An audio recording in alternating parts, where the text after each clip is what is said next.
میرے بھائیوں، میں نے سلام کیا ہے آپ کو سننے کے لیے نہیں، جواب دینے کے لیے۔ کہیے وعلیکم السلام ورحمۃ اللہ۔ الحمدللہ وکفی والصلاۃ والسلام علی حبیبہ المصطفیٰ، اما بعد، قال النبی صلی اللہ علیہ وسلم: شعبان شہری ورمضان شہر اللہ، وقال النبی صلی اللہ علیہ وسلم: خیرکم من تعلم القرآن وعلمہ۔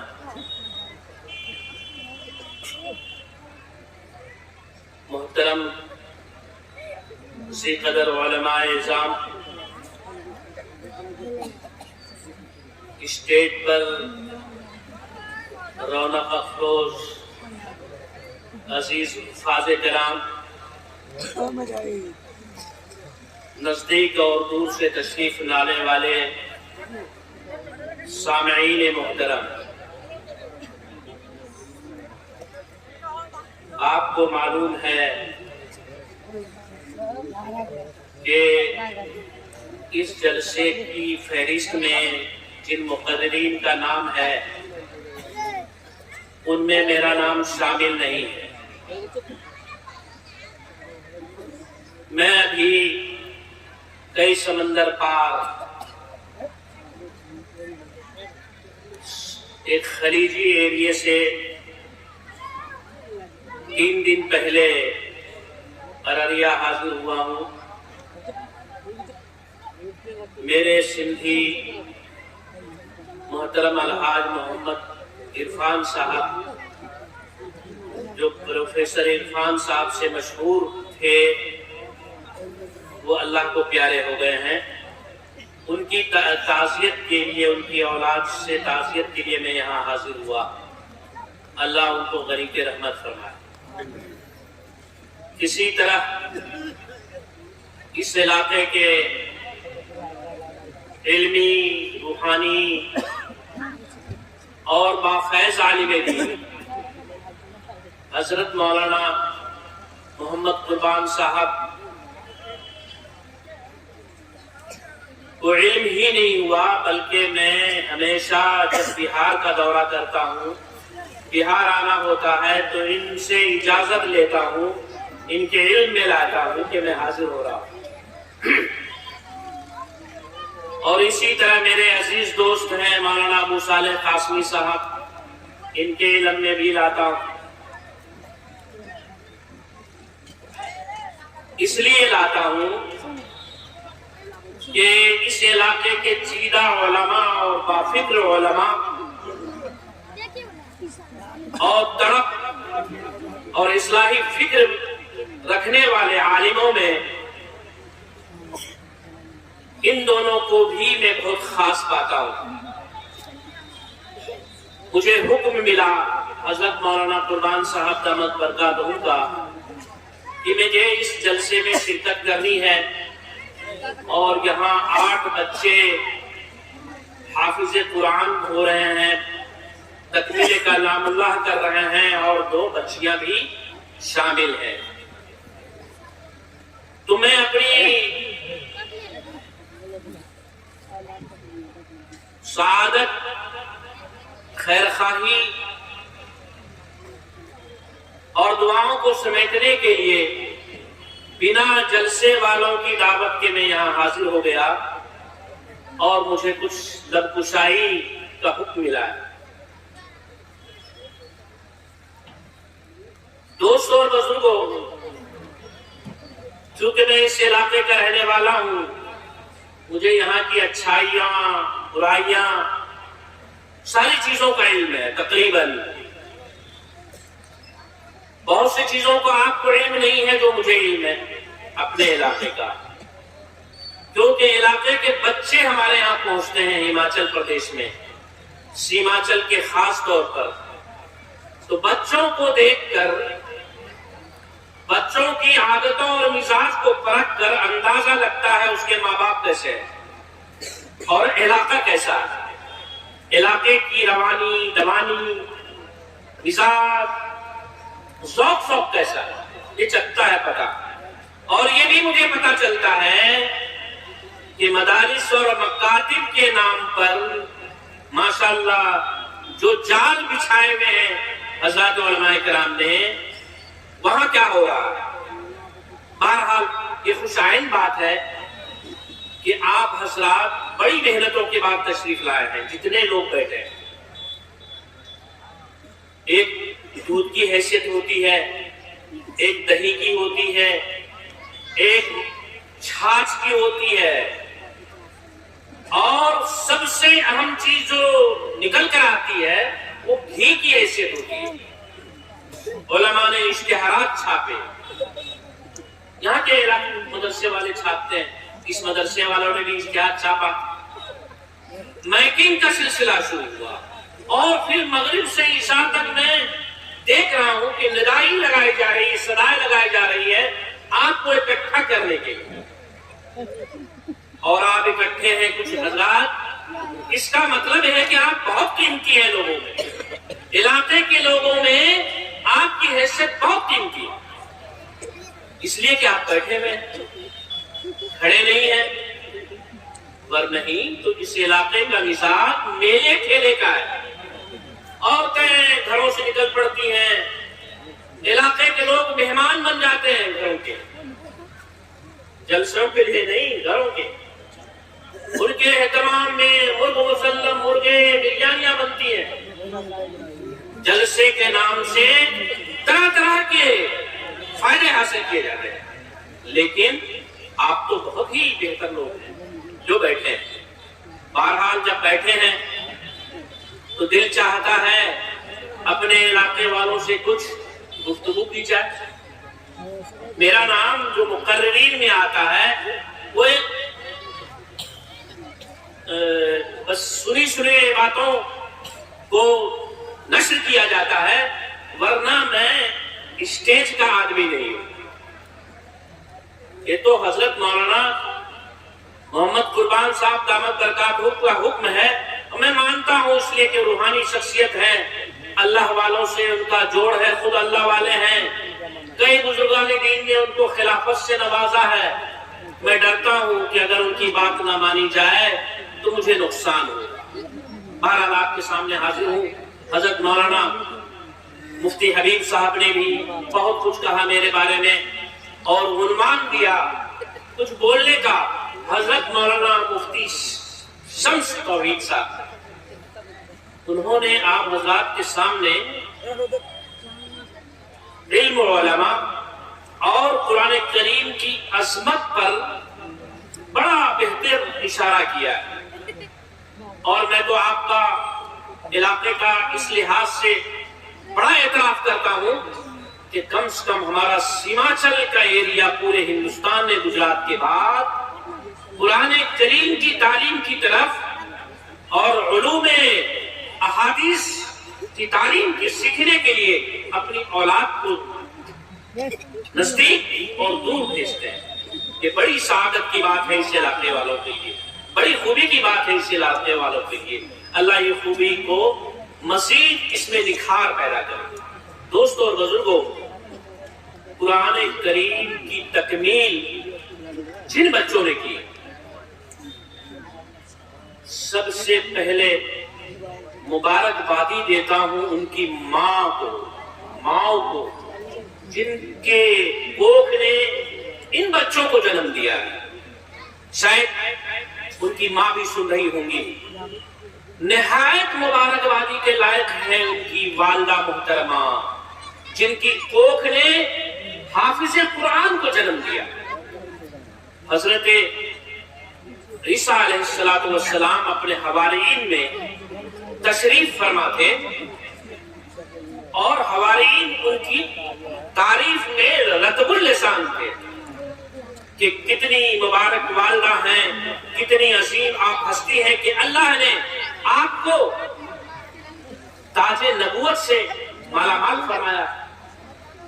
تو حضرت عیسیٰ علیہ السلام نے فرمایا، اے میرے حواریین، مجھ سے بھی بہتر قابل مبارکباد، قابل عظمت، قابل رشک وہ والدہ ہوں گی جن والداؤں کہ وہ حافظ قرآن کو جنم دے۔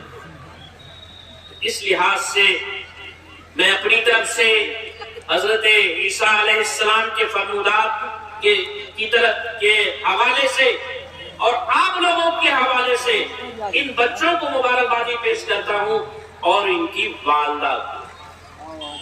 دوستوں اور بزرگوں، میں نے کہا تھا میں گفتگو کروں گا۔ یاد رکھیے، یہ معصوم چہرے جو آپ کو نظر آ رہے ہیں، یہ معصوم چہرے جو نظر آ رہے ہیں، اور بظاہر آپ حضرات کے مخلصانہ تعاون سے ان کی تعلیم مکمل ہو رہی ہے، انہوں نے حفظ مکمل کیا، ان کا درجہ قرآن و حدیث میں اللہ کے نبی نے بے حد اونچا فرمایا۔ کیا کیا فرمایا ہے مقررین حضرات آپ کو سنائیں گے، ان کے حوالے کرتا ہوں۔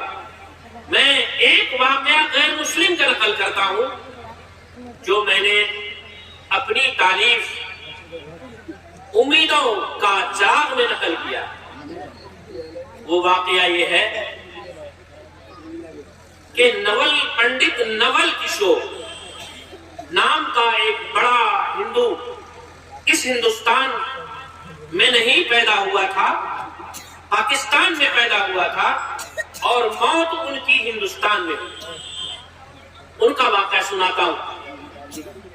اس واقعے سے سننے سے پہلے میں آپ کو عبرت کے لیے یہ کہنا چاہتا ہوں کہ جس شخص کو اللہ تبارک و تعالی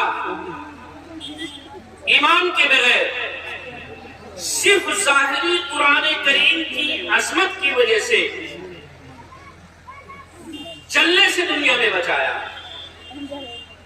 تو ایمان والا، یہ بچے جو ایمان والے ہیں، ایک اللہ کو ماننے والے ہیں، ایک رب کی پرستش کرنے والے ہیں، ایک ایشوروادی ہے، اور وہ قرآن کریم کو قرآن کریم کے 30 پاروں کو اپنے سینے میں سمو لے، تو ان کا کیا حشر ہوگا؟ واقعہ یہ ہے، پاکستان کا مشہور شہر لاہور ہے جو پنجاب کی راجدھانی ہے، وہاں بھی ایک پنجاب کا ایریا ہے۔ وہاں پارٹیشن سے پہلے، تقسیم سے پہلے، 2 بڑے کتب خانے تھے۔ ایک درسی کتابوں کو چھاپتا تھا اور دوسرا کتب خانہ صرف قرآن کریم کو چھاپتا تھا۔ مسز کپور اینڈ سنس درسی کتابیں کو چھاپتا تھا، اور نول کشور صرف قرآن کریم کو چھاپتا تھا۔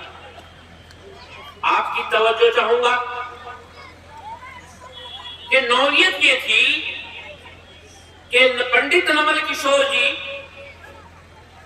پورے پنجاب سے عمدہ حافظ کو اکٹھا کرتے اور بہترین تنخواہ دیتے تھے۔ اور آج تو دوستوں بزرگوں، آپ لوگ جو حافظوں کے ساتھ، مولاناؤں کے ساتھ سلوک کرتے ہیں، وہ تو اللہ ہی جانتا ہے۔ میرا جیسا آدمی تو کم سے کم سیماچل میں کام نہیں کر سکتا، کیونکہ میں واقف ہوں ہر چیز سے، اس کی تفصیل کی ضرورت نہیں۔ جو حضرات یہاں کام کرتے ہیں، اللہ ان کی عمر میں عافیت، برکت، جان مال عزت آبرو میں اللہ ترقی دے، بڑے حوصلے کی چیز ہے۔ بہرحال وہ کتب خانے میں حافظ قرآن کو بہترین لاتے، پھر جہاں قرآن کریم کے اوراق چھپتے وہاں مستقل ایک ملازم طے تھا کہ وہاں کوئی جوتا پہن کر نہ جائے، چپل پہن کر نہ جائے، تاکہ قرآن کی بے ادبی ہو۔ کیا آپ ہم بھی قرآن کی اس طرح عزت کرتے ہیں؟ ہر ایک حضرات غور کیجئے گا۔ پھر انہوں نے اس زمانے میں یہ کمپیوٹر کا سلسلہ نہیں تھا، تحریر لکھی جاتی تھی، ہاتھ سے لکھی جاتی تھی، اور اس ہاتھ کو پلیٹ پہ رکھ کر مشین چلائی جاتی تھی. مشین چلنے کے بعد وہ لکھی ہوئی تحریر پانی کی شکل میں ہو جاتی تھی اور تحریر ایک سفید پلیٹ پر چپک جاتی تھی. انہوں نے ایک کھڈا بنایا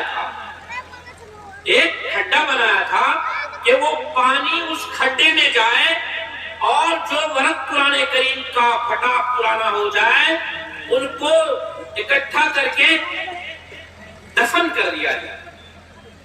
یہ ان کا اصل کام تھا. سمجھ گئے آپ حضرات؟ یاد رہے گا آپ حضرات کو. پارٹیشن کا زمانہ آیا, ہندوستان پاکستان کا بٹوارا ہوا تو وہ منتقل ہو گئے دہلی میں, اور دہلی آ کر بھی انہوں نے یہی کام کیا, قرآن کریم کی اشاعت کا کام کیا. اس کے کتب خانے کا نام ہے اشاعت اسلام, چوڑی والان میں آج بھی ہے, اور سارے ہندو لوگ ہیں جو قرآن کریم کو چھاپتے ہیں. بہرحال آنے کے بعد سارا کام ان کے بیٹوں کے سپرد ہو گیا, اور نول کشور کا ایک دن انتقال ہوا. اگلی بات سنیے, بڑی عبرت کی ہے. جب انتقال ہو گیا, چونکہ ہندوستان کے وہ بہت بڑے رئیس تھے, بڑی تعداد میں لوگ شمشان گھاٹ گئے. ان کی ارتھی وہ چتا پر رکھی گئی اور اصلی گھی اور چندن کی لکڑی کو سلگانے کی کوشش کی گئی. تو بڑا عبرتناک واقعہ پیش آیا. وہ یہ آیا کہ چتا میں آگ نہ لگے. چتا میں آپ دیکھتے ہوں گے نا, شمشان گھاٹ میں لکڑی جلائے ڈالی جاتی ہے, آگ لگتی ہے, لیکن پنڈت نول کشور جی کے چتا میں آگ نہیں لگ رہی تھی. بہت دیر تک پنڈت جی لوگوں نے پڑھنا شروع کیا, جو بھی ان کے دھرم کے انوسار ہے پڑھنا شروع کیا, لیکن کوئی اثر نہیں پڑا. شہرت ہو گئی. ان کا تعلق شاہی امام بخاری سے بڑا گہرا تھا, دونوں میں بڑی دوستی تھی. امام بخاری کے علم میں یہ بات آئی کہ نول کشور جی انتقال کر گئے ہیں, شمشان گھاٹ میں ہیں, ارتھی چندن کی لکڑی پر ان کی باڈی ہے, اصلی گھی ڈال کر ان میں آگ لگائی جا رہی ہے, لیکن چتا میں آگ نہیں لگ رہی. لوگ پریشان ہیں.